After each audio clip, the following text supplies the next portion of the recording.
Imagine a quiet ranch road at night, cicadas humming in the dark, and a single wooden mailbox standing by the gravel driveway. For David, that mailbox became a battlefield.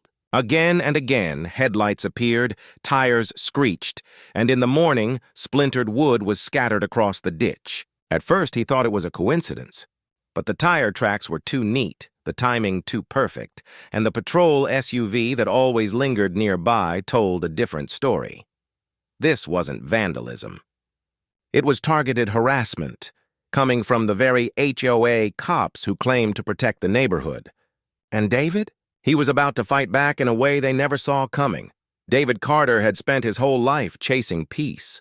After years of cramped apartments, city smog, and quiet but constant discrimination at work, he'd finally found what he thought was his sanctuary, a sprawling ranch just beyond the edge of suburbia. Out here, mornings were painted in golden light. The air smelled of pine and fresh-cut grass, and the only sounds were birds darting over the fields. But peace, as he learned, has a way of attracting envy. The neighboring community was an HOA, characterized by manicured lawns, trimmed hedges, and fences painted in only approved shades of beige. He wasn't part of their club, but his driveway brushed too close to their carefully controlled world. And that was enough. From the very first week, he noticed them. Dark SUVs creeping through the neighborhood, their radios hissing, their tires crunching on the asphalt. Locals called them HOA cops. They weren't real police, but they sure acted like it. Lights flashing, spotlights sweeping, watching. At first, it was just uncomfortable. The way their headlights lingered on his barn at night. The way they slowed whenever he drove through town. But then came the mailbox. The first time it was hit, he thought nothing of it. Wood can rot, and accidents happen. He rebuilt it, stronger. The second time, the tire marks told a different story, deep grooves arcing right from the patrol's route into his ditch. And the third time, he caught one of their SUVs idling across the street as he bent down to gather the shards. The pieces of wood cut into his hands, but it was nothing compared to the deeper cut inside him. This wasn't random. It was a message. The ranch mailbox wasn't just wood and nails. For him, it was a symbol, his stake in the ground, his presence, his belonging. Each time the patrol flattened it, they weren't just crushing lumber. They were trying to crush him. The pattern became predictable.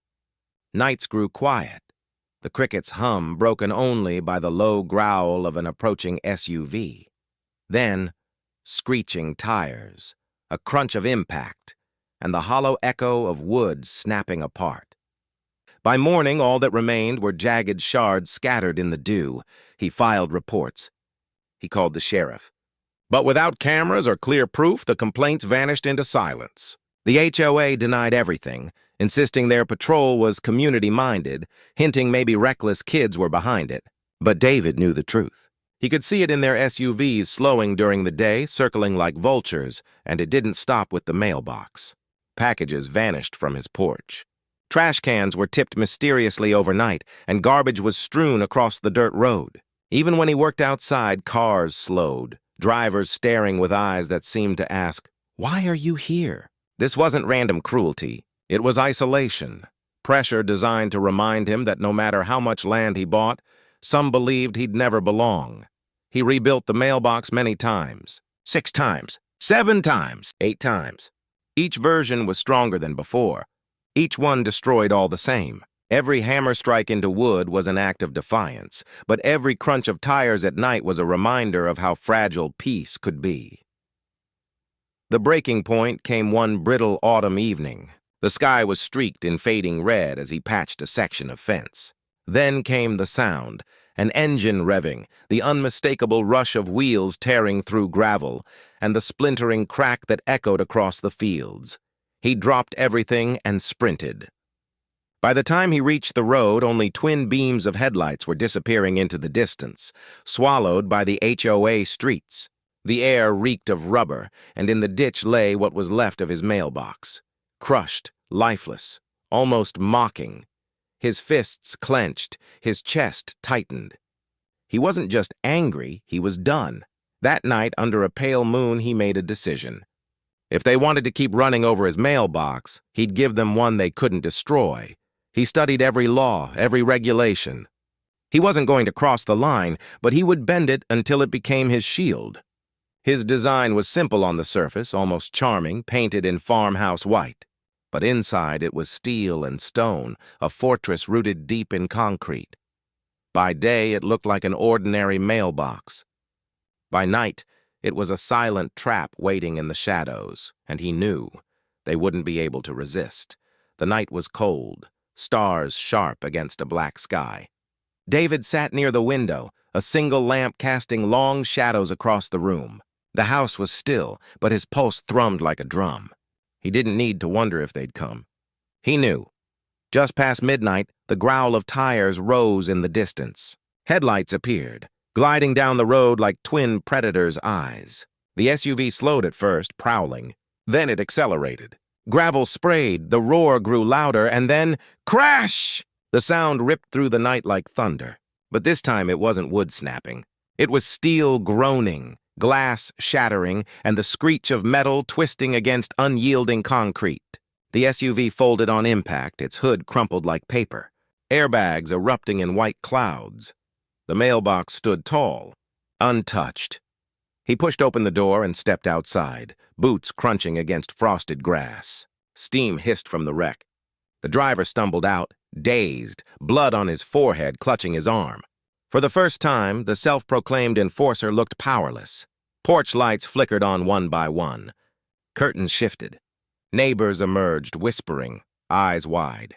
The HOA's quiet campaign had just been dragged into the light. When the sheriff arrived, the truth was undeniable. The patrol SUV wasn't just damaged, it was destroyed. And this time, the evidence couldn't be swept under the rug. No kids to blame, no excuses. For David, it wasn't about revenge. It was about survival, dignity, justice. Watching that SUV mangle against his unbroken mailbox, he felt something he hadn't in months. Control. The sound of that crash wasn't just metal, it was the collapse of intimidation, of silence, of hate. In the weeks that followed, the HOA scrambled. They called it an accident, suspended their patrol driver, and tried to quietly fix the SUV. But the damage wasn't just to the vehicle, it was to their image. Neighbors had seen too much. Whispers spread, suspicion grew, and the so-called guardians of order were exposed as aggressors. The mailbox remained exactly where it stood, a monument of defiance. To outsiders, it was just painted wood and steel, but to him, it was a line drawn in concrete. He hadn't yelled. He hadn't broken the law. Yet he'd stood his ground against harassment designed to make him disappear. The sheriff's office never questioned him. The mailbox was legal, perfectly within code, but for the HOA, humiliation lingered. Their weapon had always been intimidation. Stares, whispers, harassment in the shadows. Now those shadows were gone. Life grew quieter. Patrol cars no longer crawled past his driveway. The nights were still again, filled only with cicadas and wind through the fields. The mailbox stood tall, like a sentinel guarding not just mail, but dignity. But he knew this was just one victory in a much larger struggle. Racism rarely announces itself with slurs. More often it comes disguised, hidden in rules and subtle acts, in the destruction of something as small as a mailbox. And sometimes fighting back doesn't mean fists or fury. Sometimes it means resilience, patience, and the will to build something so unbreakable that hate destroys itself trying to crush it. David's story isn't in the headlines. It won't be written in history books, but it lingers in the echo of that crash, in the silence that followed, and in the quiet strength of one man's stand. So think about it. If they came for your peace, your space, your right to simply exist, would you rebuild quietly, or would you create something they'd never see coming? If you enjoyed the story, hit the subscribe button so you don't miss future updates.